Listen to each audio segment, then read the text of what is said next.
Yo, what's good, everybody? It's your boy Drake Supreme back with another video, and we are back with another series recap.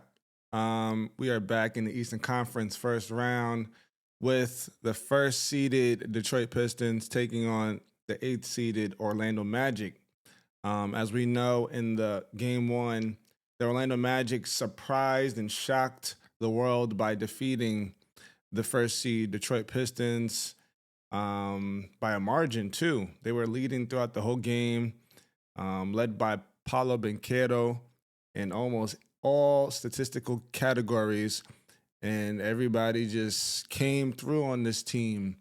And yeah, as we can see in game two, Cade and the boys, those Rough Rider Detroit Pistons, man, the bad boy Pistons, they came back and they defeated the Orlando Magic 98-83 in game two. The title series 1-1, led by Cade Cunningham, their star guard, who had a collapsed lung late in the season, as we know, and he's still balling out of his mind. He led the way with 27 points, 11 assists, and 6 rebounds. We got Tobias Harris leading the team in rebounds with 11, 4 offensive rebounds, and Cade, like we just said, 11 assists with 7 turnovers in 37 minutes. On the opposite side, on the Orlando side, we got Jalen Suggs leading the way with 19 points, 7 for 18 from the field. Franz Wagner, however you pronounce it, with 7 rebounds, and Paulo Banquero with 8 assists with 4 turnovers in 34 minutes. Yeah. Uh, as we can see here, this was a very defensive game, very low scoring game between Orlando. I think while I was watching this game, because I watched it live, they said that this is the least amount of points that Orlando have scored all year long. I think their lowest was 87, but coming into the playoffs, including the regular season, this is the lowest amount of points that a team kept them to. So yeah, truly a defensive-minded game. JB Bickerstaff making a lot of adjustments and getting into the soul and to the heart of how Detroit plays basketball. This is how they maintain number one seeding throughout the year. But let's get into the box score where we truly break things down according to the statistics to see how game two shaped out. But yeah, if you guys haven't watched that game one recap, make sure you guys go back and check that out because that's also a great breakdown if you guys enjoy these type of videos. But yeah, starting with the Orlando Magic, Paulo Banquero, he finished with 18 points in 34 minutes, 7 for 17 from the field, 0 for 2 from three, 4 for 8 from the free throw line with 6 rebounds, 8 assists, 4 turnovers tonight. I should say this game, 1 steal and 1 block. Yeah, like he started off very aggressive in the first half, and then the defensive adjustments through halftime just really changed. If you were watching this game pretty closely, they were neck and neck up into halftime. I'm pretty sure they were like within probably a few points, I want to say. And then once halftime hit, JB said something in that locker room that made the Detroit Pistons just create that margin. And as we can see up right here on the top, where my mouse cursor is at, the differential in points was plus 22, 38-16 in that third quarter. So, yeah, up until halftime, they were tied, actually. They were tied. And then halftime, after that third quarter, they just picked it up, as we can see right here. All right, but moving on though, they made some good adjustments on the star forward Banquero. It made it a lot tougher for him to make shots because he would just get into the lane and he would just hit that spin move, use his body, and lay the ball up like every single time. Franz Wagner, he's playing with, well, I don't know if it healed, but he's definitely playing injured. Like he had a high ankle sprain, and he was out for most of the season since January. And the reason why I know is because I had him on my fantasy team, and I won just the league. Still, I had to give him up. I had to release him towards the end of the season. I couldn't do it no more. But anyways, he had 12 points in 32 minutes, 4 for 11 from the field, 0 for 2 from three, and making 4 for 4 from the free throw line with 7 rebounds, 1 assist, 2 turnovers, 4 steals, 0 blocks. Pretty, good defensive game with the 4 steals. That third quarter just caught him blindsided.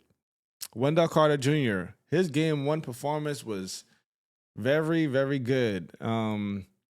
And this game two, he just dropped in the rankings. He went ghosty on us.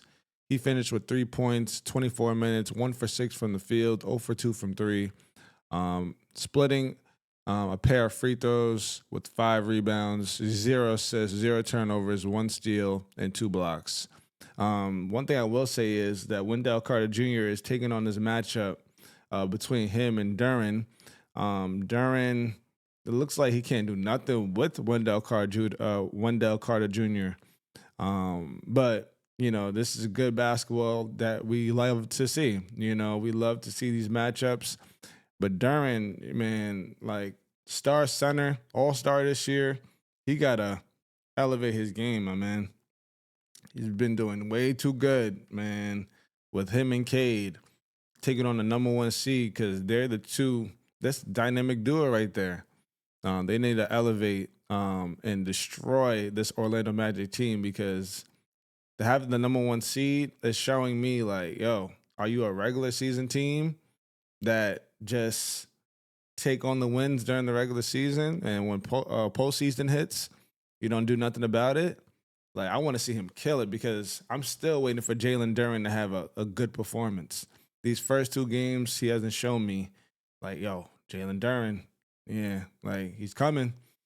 But, yeah, moving along, we got Desmond Bane, 12 points, 34 minutes, 2 for 11 from the field, 2 for 7 from three, and 6 for 7 from the free throw line with 4 rebounds, 2 assists, 3 turnovers, 2 steals, 1 block, 3 offensive rebounds. He hasn't gotten his shot under him within the first 2 games. Haven't been doing a bad job. He just hasn't been efficient, like he usually is. And like when he has a game, he's going to score at a high clip. Like he's scoring 25 plus, and his stats is shown on the stat sheet. Like I compared Max Strus, and this is a horrible comparison because they're just 2 different types of players. Like Desmond Bane is a scorer, and he can shoot the basketball as well too. But the reason why I bring that up between the 2 is because, like it's like they're either off or they even just like scoring. You know what I'm saying? Like it's either they got 1 point or 12 points in this scenario, and he's shooting 2 for 11, making only 2 free field goals. Is crazy. Or like they're making like 24 points, 28 points, and they shooting pretty efficient, and they just killing, and they just showing themselves throughout the whole game. So yeah, that's where they compare, because they just have these random spurts of either playing like shit or they're playing like very good. Alrighty, Jalen Suggs, he led the way with 19 points in 32 minutes, 7 for 18 from the field, 3 for 10 from three, making a pair of free throws with 6 rebounds, 4 assists, 3 turnovers, 0 steals, 0 blocks. He's been playing very well the first 2 games. I just wanted to say that. Jalen Suggs has really put on for this team, and he knows what it takes. He won a national championship at Gonzaga. He hit that buzzer beater to go into the final game. I don't know if you guys remember that. Jalen Suggs hit that like full court shot. Shoot, he hit that full court shot to go. I think it wasn't to win the tournament, but it was to go into the championship game. Game winner. Let me see. Yeah. Yeah, it was in the final four. I'm not tripping. I know what's up.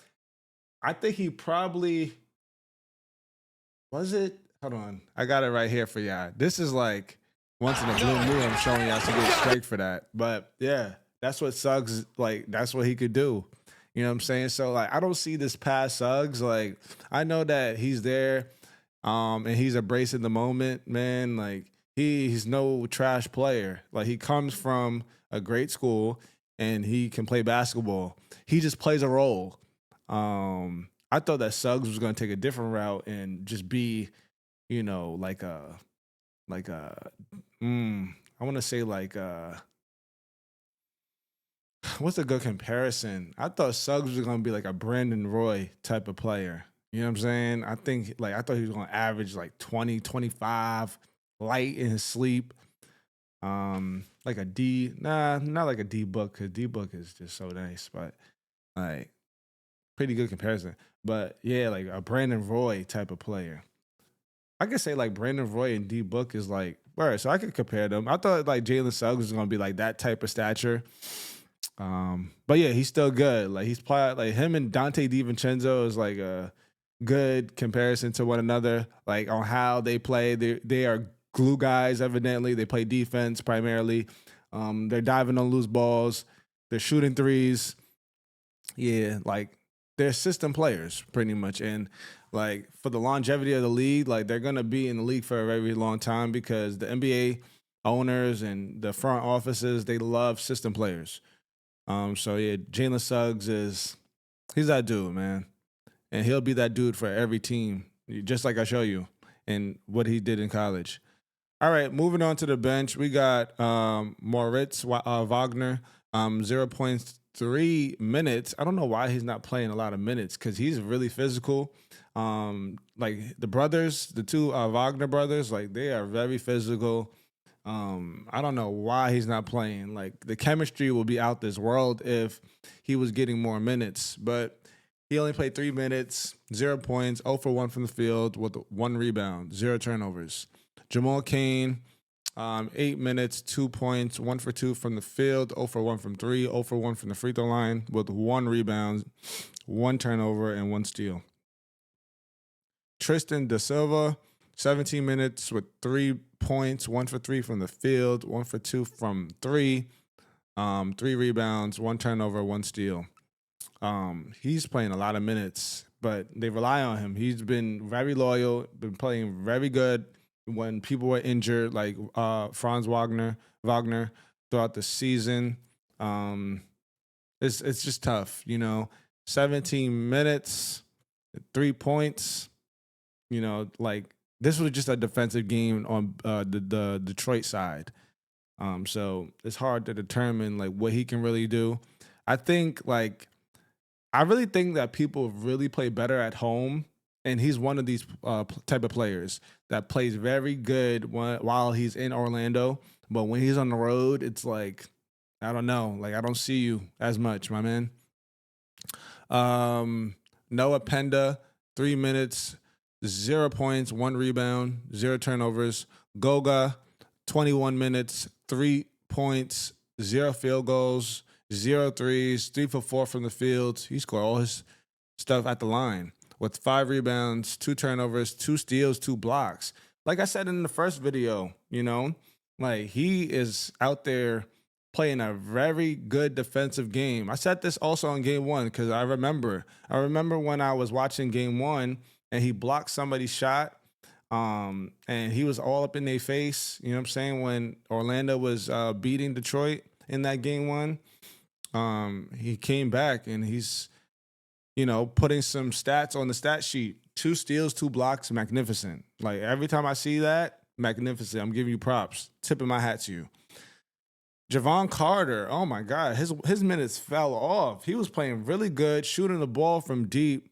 Because Anthony Black was out towards the end of the season, but now he's only playing 3 minutes. Tragic. 0 points though, 0 for 1 from the field and from the three. 1 assist, 1 steal with 0 turnovers. Anthony Black, 24 minutes, 5 points, 1 for 6 from the field, 0 for 1 from 3, 3 for 4 from the line with 3 rebounds, 1 assist, 1 turnover, and 3 steals.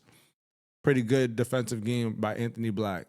Jet Howard, 3 minutes, 0 for 2 from the field, 0 for 2 from 3. And finally, Jace Richardson, 6 points in 3 minutes, 2 for 2 from 3 with no turnovers. Alrighty, that moves on from the Orlando Magic. Let's move on to the Detroit Pistons, where we're starting off with LI native, my boy Tobias Harris with 16 points. He's been leading the way with the rebounds. So shout out to Tobias Harris for snagging those rebounds because he's been doing it at a high clip. I think in double digits, both game 1 and game 2. 16 points in 33 minutes, 7 for 17 from the field, 0 for 3 from 3, making a pair of free throws with 11 rebounds, 1 assist, 1 turnover, 2 steals, and 2 blocks. Okay, Tobias, this is where the defense really stepped up. Look at the whole starting lineup. Everybody got a steal and a block except Jalen Duren. Duncan Robinson, 10 points in 32 minutes, 3 for 9 from the field, 3 for 8 from 3. Like, it's so tragic when, like, you just see a shooter just only taking threes. Now, I know you're there to shoot threes, but, like, damn, like get into the lane, go to the line a little bit more. It's like you're scared to go down there. 3 for 9 from the field, 3 for 8 from 3. Splitting a pair of free throws with 6 rebounds, 3 assists, 2 turnovers, 2 steals, and 1 block. Jalen Duren, my brother, like I said, like this matchup between you and Wendell Carter Jr., you know, you got to take it a little bit more personal, man. You're not showing me like, damn, like I want to kill them. Like I want to sweep them. I want to backdoor sweep them. You know, we need more of you, Jalen Duren. 11 points in 32 minutes, 4 for 10 from the field. You got to be down there demanding that ball. And like, when I'm watching the game, he's getting the ball down there and like he's like not moving nobody in that post. And he's so like he's he's just not. I don't know. Like he needs to work on his post game for real. He need to work with like I don't know if he'll train him, but D-Rob need to help him out with his post moves or something. Got to work out with Jermaine O'Neal or somebody. Let me think of a legend, a center from Detroit. Shoot, I don't know if Bill Laimbeer had that post bag like that. Ben Wallace. Bro, yeah, work with Rasheed Wallace. Okay, go work with Rasheed, man. Where's Rasheed Wallace out? You know what I'm saying? He could teach you a nice little fadeaway. Like, do something, bro. Like, because that post bag, like, it's not it, man. Like he's not even moving nobody. But anyways, 4 for 10 from the field, 3 for 5 from the free throw line, 9 rebounds, 4 assists, 3 turnovers, 1 steal, 0 blocks. Cade came back out, and just like he dropped 39 in that game 1, you know, he came back out and he got the high on the Detroit side with 27 and 37 minutes, 11 for 19 from the field, 1 for 6 from 3, 4 for 8 from the free throw line with 6 rebounds, 11 assists, 7 turnovers, 1 steal, and a block.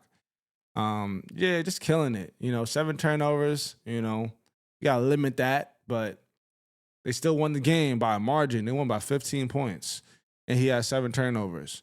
The defense was on all cylinders, clicking on all cylinders because he was turning over the ball, but they were stopping him at the other side of the end.